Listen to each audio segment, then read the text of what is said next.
How's it going, everybody? Sorry, one second. Okay, so the stuff in the background is just the Elden Ring. So, I want to tell people. Oh, I think I made it worse. Sorry, I got flakes there. So hopefully that's not a distraction. It probably is. Yeah. All right. So my thing is, I want to give some advice. I guess advice and wisdom for people who are not as masculine. I tell people I mention this because I've needed this advice in the past, and I just had to figure it out, So I want to be the person to share this advice for nice people or nice guys. Now, let me get that out the way. A nice guy who's a person who's known for just being nice, should I be shunned for being nice? I really have to tell people this.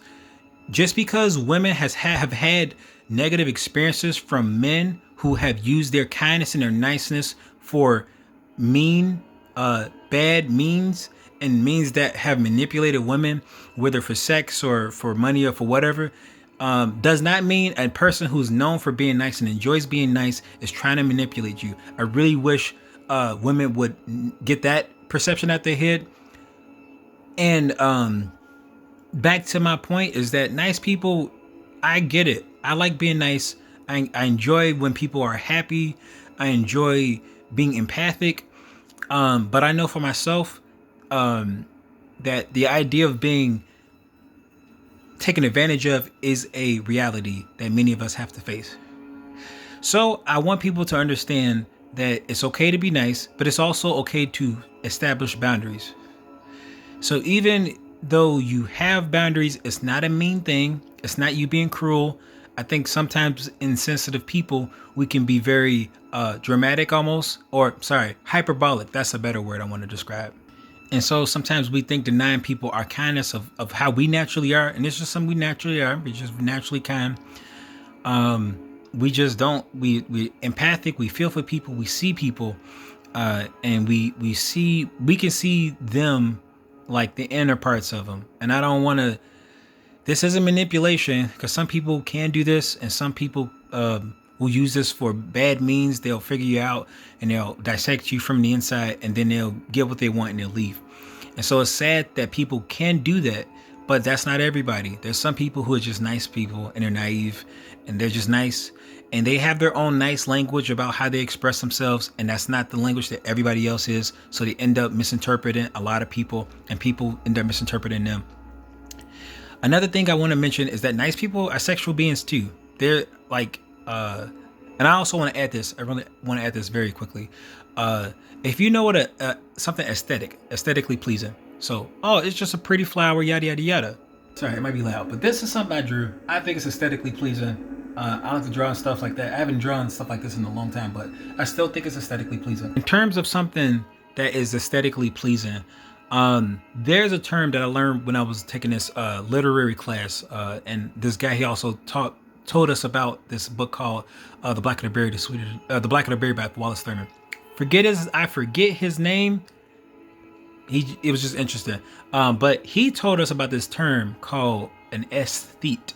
So if that's just a person, so as something aesthetically pleasing, something that's beautiful. Now, an aesthete is a person who loves beautiful things. Now, beautiful things are beautiful in themselves, in and of themselves. But there are people who gravitate so strongly toward beautiful things that it is, I want to call it infatuation, but it's just like, it's a very strong connection to something that's beautiful. I remember for myself, I've had a very strong connection to beautiful things because I was naive and stuff like that. And also I didn't really know what the typical beautiful woman wants. And in my opinion, I've always found that they have enjoyed the romantic company of more traditionally stronger men, traditionally masculine men, traditionally with men with a lot more features. And it's just, that's not specifically to my issues these days. I mean, it sort of is, but it's also with some other stuff as well. But I just want people to know, like, sometimes as a person who's sensitive and they're empathic and all that stuff, sometimes you could miss the point of a person. And that's like, because you're very good at doing that with every other person, sometimes with an especially beautiful person, you will miss that entirely, and you'll just see the beauty, and you'll just be so captured and captivated. You're like, wow, wow, I can't look away. I can't. You captured. And I want people to be very aware of that and be careful, because if you're captured by this person, and this person has the things they're dealing with, you can't see their humanity. You can't see their past, their beauty, and see their humanity like you usually would in somebody else. Because usually, if you can see somebody's humanity, you can see their eyes, and check out all the expressions and all that stuff. And I also want to mention a sensitivity in even a hypersensitivity. Now, maybe that's just because of something unhealthy, an unhealthy childhood aspect of yourself. But I think sensitive people they're very hypersensitive to stress. They're also hypersensitive just noticing things. They notice things that other people don't have. And in my opinion, these sensitivities are traditionally feminine. Women are very analytical. I seen this video. I'll hopefully try to link it. This woman, she spoke about women's intuition, and she spoke about how women have been societally undermined by men, but not so much undermined, but more so like on a lesser position in men. So, do you think women just sit here and just take it? No, they work around the system. They work around the system, and they get what they need. They get what they're looking for. Let's just say that. And it made me think about something from the Victorian era. There was this YouTuber, I forget her name, but she's just super fond of the Victorian. I think it's the Victorian era or something like that, or the 1820s or something like that. But she's like, I guess she's known as the internet mom or something like that, even though she's like, could be my age, or mid 20s or something. And she mentioned a similar thing because she was replying to, I guess feminist tweets about how women were just like subjugated under men. And she was like, no, actually women got around, they made do of their situation. But back to my other aspect, despite women being in a lower status than men, women have developed a keen sense of let's just call it a sensitivity, and they can pick up nonverbal gestures very quickly. They can read a person very quickly. And so, in figuring out aspects of a person, and this isn't for every woman, but this is, as far as I understand, a generally feminine trait that they have. They can pick out a lot of stuff from men, and small stuff like, twitches, eye contact, what they do, what they don't do, if they look around, if they seem nervous, if they seem, twitchy, like they can pick all this stuff up because they have to. As women, they have to gain all this information very fast, very fast. Otherwise, they miss out and they make bad choices. And I had heard from a Jordan Peterson video is that women have to be very selective about the men they choose, because a bad choice means they get pregnant, and they're with a bad dude. And it's not even that they have to be with a bad dude. It's just, they end up with far more stakes than men do. And I think that's partially why they have a push for this abortion thing, because it frees them up. And that's just my opinion. I could be wrong. That's me mansplaining a little bit. But I think that's why women want to be free from a further burden as a woman in society, Western society, let's say that. And I think, as going back to the sensitive guy, I think sensitive dudes, soft guys, they tend to have a lot of these traditionally feminine characteristics. And that's okay, because you can pick out things and pick out things from people very fast that the common man won't. And I think it's a benefit. It's a very good benefit. And I think that's partially why intelligent people and yada, yada, yada, they're not seen as viable on the market, the dating market, because they're smart, and as far as forgive me, I don't mean to make this assumption that men who are smart don't get women, but they don't have those traditional characteristics that women gravitate towards. And yes, an intelligent man could be a emotionally intelligent man and could show all the aspects of masculinity that women want. And not every woman want a masculine man, and all this other stuff, and sexuality, gender expression, all that stuff will come into play, and their preferences will come into play. But my point is, through all this, is that as a sensitive person, regardless of what people think about you, you can learn how to balance yourself. You can learn how to Make sure you don't get taken advantage of because you're too nice. Pick a woman who actually likes being around a sensitive person. Um, Make sure you shouldn't have to conform to anybody to meet their standards. And also another thing is, um, just learn to I think I'm going back to my last video. Just learn to be smart and not take rejection so heavily. And a sensitive person, I think sometimes we can take things too personally and just bear the responsibility, the load too heavily. And we feel too much and we burden ourselves too much for the sake of other people. So sometimes it's okay to not take it so harshly, just to take it objectively, and then maintain a healthy sense of self, and not let those aesthete feelings about beautiful things, or beautiful women or beautiful men, forgive me, whatever, if it comes out like that, don't let that blind you, because what matters before the pretty stuff is a person's character and their heart and their integrity, and all those other important things, because beauty will fade. A person will get older and they won't look as attractive. You need to say, okay, at this age, I still get strong feelings for you and care about you, because yeah, you're pretty and that was great. I liked it. And let's not be weird about that. Pretty things are great, and beautiful women are great. Beautiful men, or encouraging, supportive, impressive men. Sorry, that's the word. Impressive men are awesome.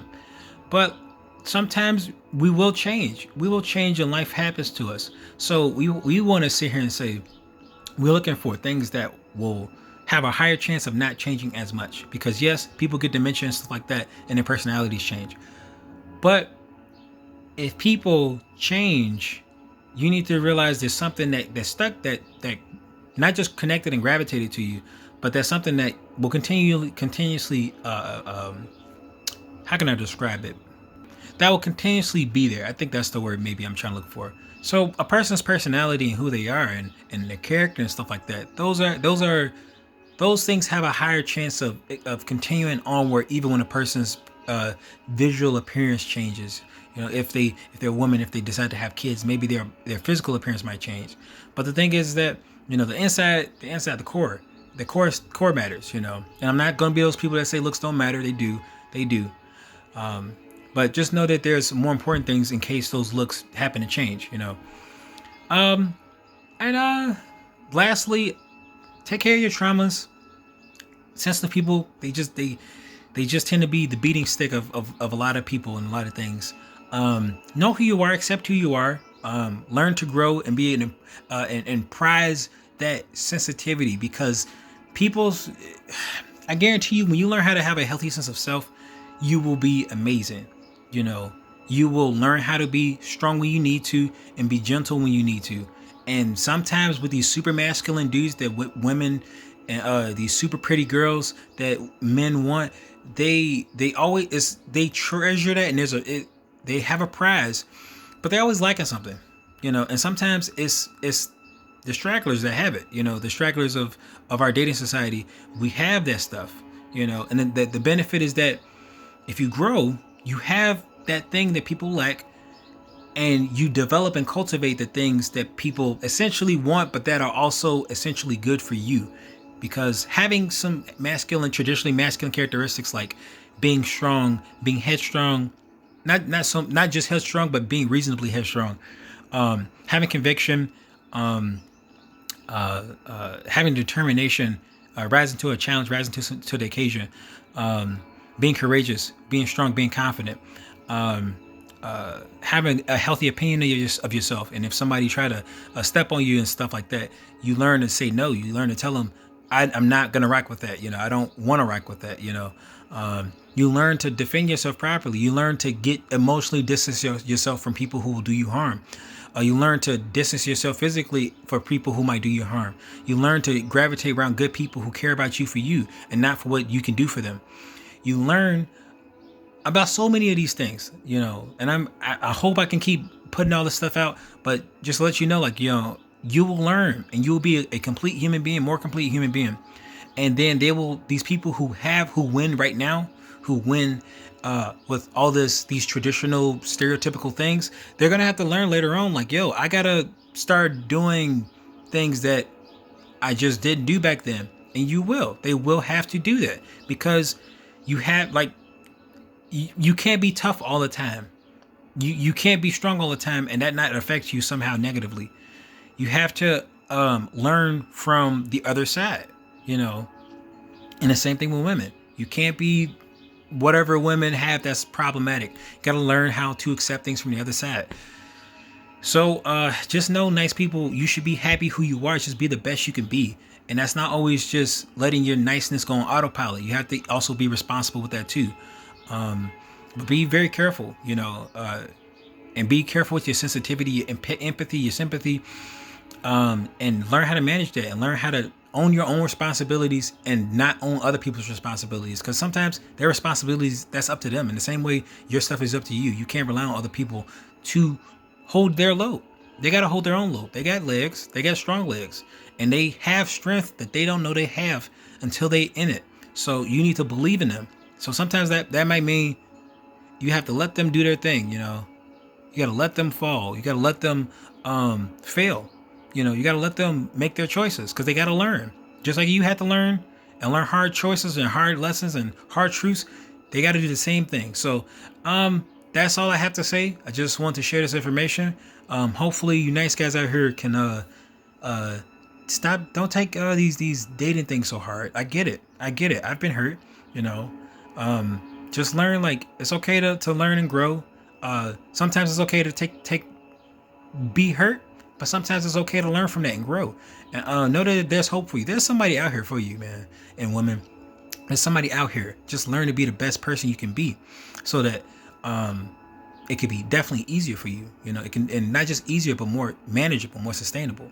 So, all right, God bless, guys. That's all I got. You know, Jesus loves you guys, and you know, I just wish you guys well. All right, that's it.